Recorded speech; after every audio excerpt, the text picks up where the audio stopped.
Consistently eating healthy food can be really hard when life inevitably gets in the way. However, the solution can be simple, and that is you need to learn how to cook healthy food even when you are lazy. But how exactly do you do that? Well, one of my all-time favorite quotes, and one many of you have probably also heard, is from Atomic Habits.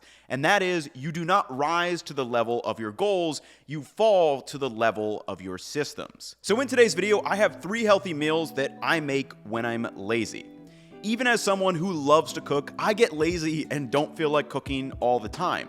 But because I have kitchen and cooking systems in place, cooking is so ingrained within me and my process, it's like brushing my teeth. I just do it without even thinking. So the first question you need to answer is this: what does healthy food mean to you?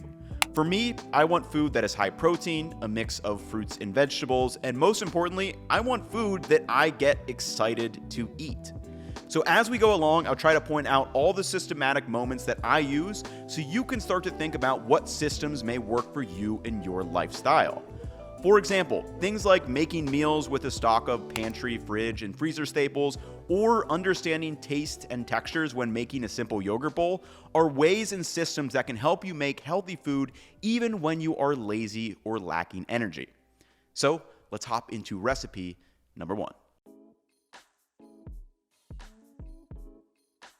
For the gochujang beef, it's really just 4 main ingredients, and this comes together in about 10 minutes with some leftover rice. To start, get a griddle or pan of choice over ripping high heat. I shoot for around 450 degrees Fahrenheit. Once hot, toss on a half pound of lean ground beef of your choosing, and then spread it flat around. Obviously, ground chicken, turkey, or a plant-based meat alternative all work great here, but the key is to get some browning. Add a sprinkle of salt over the top, but other than that, let this sit untouched for about 2 minutes so it starts to develop a crust on the bottom. So while we wait, let me tell you about the sponsor who made today's griddle, Made In. Made In makes a whole array of high-quality performance cookware for home cooks, but this carbon steel griddle is my most used item because, to use the quote again, you do not rise to the level of your goals, you fall to the level of your systems. And this griddle is ingrained in my cooking system at home.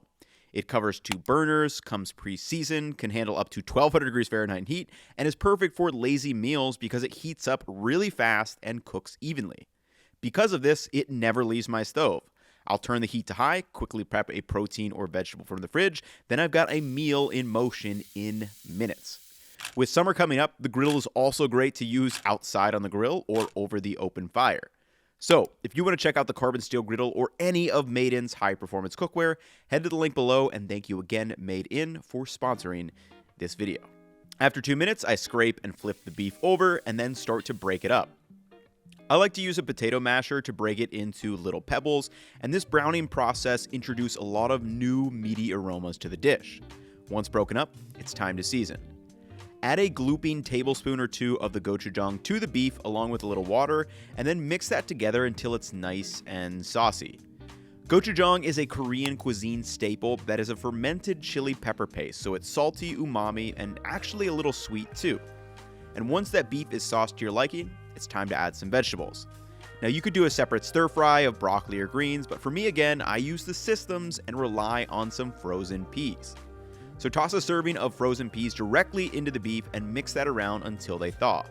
And peas are a great high-protein vegetable source that can be added to any number of dishes, from mac and cheese to pesto or just having as a simple side. Lastly, I like to sprinkle in some sesame seeds and also add a tiny 3-gram drizzle of sesame oil for some aroma and fragrance, and that's all there is to it.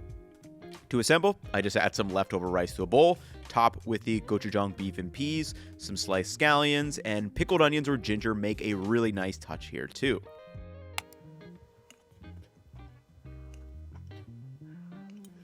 Realized I forgot to add the pickled ginger. I knew it was missing a little something. Some kind of, it just needs a little acidity. Could be pickled onions. I'm gonna throw a little pickled ginger on there. But man, you can't beat a good meat over rice dish. Gochujang is definitely a cheat code to adding flavor to tons of different dishes. I mean, maybe we should do a whole video on just gochujang, and kind of there are different types, different spice levels and what that, but pick up one of these, throw it over some ground beef, hide some vegetables in there with peas or maybe a sauteed broccoli or something like that. You've got a nice filling meal that is really ready in like 5 to 10 minutes. With that being said, let's move on to meal number 2, which actually is more of a mid-afternoon pick-me-up snack. I'm addicted to this yogurt protein bowl. It's literally 5 ingredients that you just throw into a bowl, but the reason why it's so good is simple. It's all about the contrast. There's taste, texture, and temperature contrast. Let me explain. I start with 150 grams of non-fat vanilla Greek yogurt, which from a taste perspective is sweet, the texture is creamy, and the temperature is cold. Now, all the ingredients I choose to add contrast with those. So in the top left, I have 65 grams of frozen banana, which again, falling to my system. I cut up like 4 bananas 2 weeks ago, then just tossed that bag in the freezer. From a taste perspective, these are sweet, texture is creamy, and then the temperature is freezing.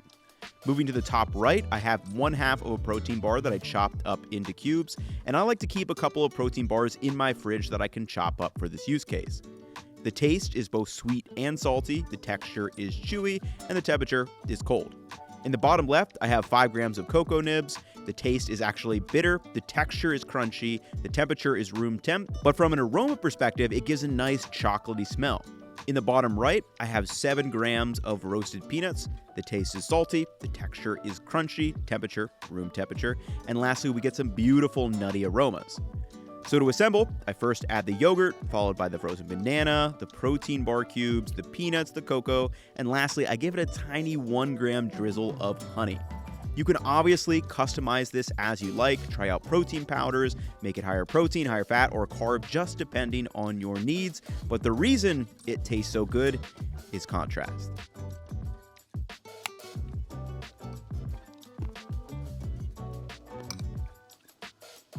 It's so good. Like most of the time, I eat this for actually like a dessert, or maybe kind of like a mid-late afternoon snack before a workout or something.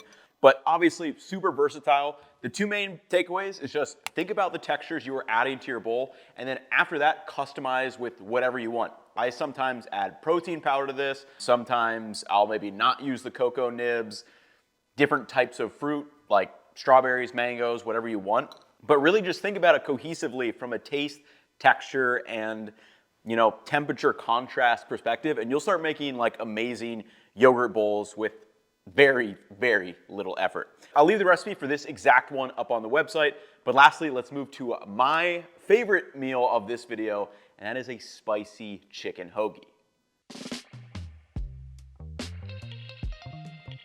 Another way to overcome laziness is to make something that is attractive, and I love hoagies. I will never be too lazy to make a well-crafted hoagie, bonus too if it's made with some leftover chicken.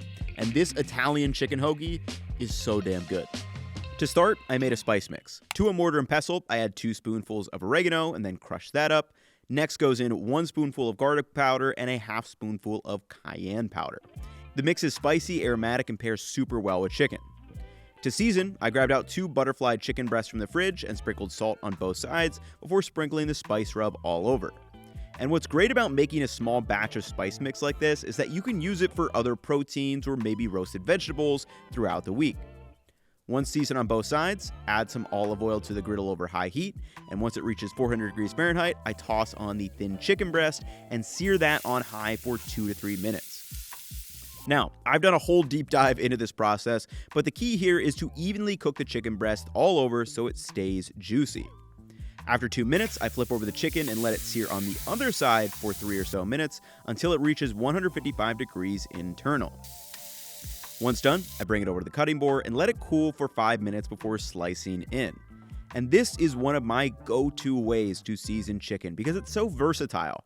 I show this in my healthy eating framework video, but this chicken can be used for salads, sandwiches, wraps, or part of a bowl, and which is why I highly recommend cooking a little extra if you have the time and space. Once chopped up, I transfer over to a container and just store that in the fridge. So let's make that Italian hoagie. First, I sliced up some lettuce and onion and then added that to a bowl and tossed with a drizzle of balsamic. And this right here is a game changer. The balsamic spreads and lubricates the ingredients, making them really delicious. So to assemble, I sliced a roll in half, then spread on 7 grams of mayo on each side, 14 grams in total. Next, I toss on some sliced and salted tomatoes before adding the dressed lettuce and onions.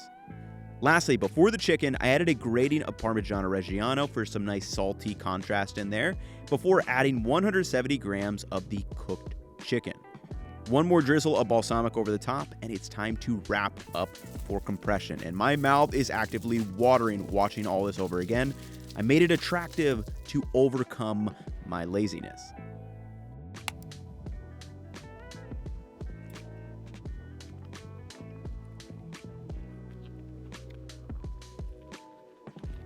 I love sandwiches so much, I will always make one, but specifically the flavors in this one are amazing. You get the little bit of the spiciness from the cayenne in the chicken spice mix, but then the mixture of Parmesan cheese with the balsamic, that gets a ton of lubrication in there with the vegetables, and it's just such a nice cohesive sandwich. And like I said, and hopefully you guys have started to realize all throughout this video, it's like you fall to the level of your system. So the little things that you can do throughout the day or your week where you're maybe tossing bananas in the freezer, you're making a couple extra chicken breasts if you have the time to, and then you can use it for multiple meals. All things like that culminate and make sandwiches, any kind of dishes or lunches that you want to make them so much easier, even if you feel like you don't have the energy.